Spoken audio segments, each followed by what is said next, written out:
This is my Dell X13 computer, and the internal fan has failed.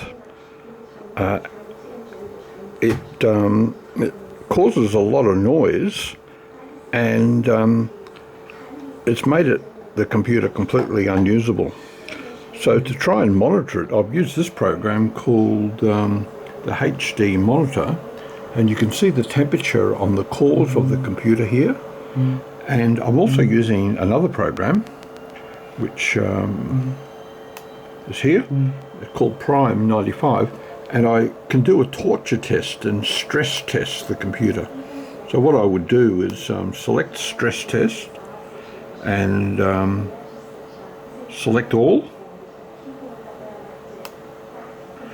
and it's now stress testing the computer, and what you can see now is that the temperature should be gradually rising in this stress test.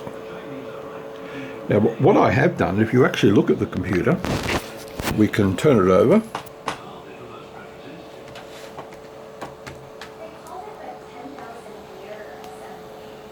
and I've removed the back of the computer, and you can see the fans here. And I've disconnected one of the fans. But as a matter of interest, I've got a thermal camera, and I'm going to look at where the heat is coming from. So over here, you can see the temperature on the cores. This is where the cores are. And if I move that across, it should get cooler. And just moving back, so there's a heat sink right on top and near the cores,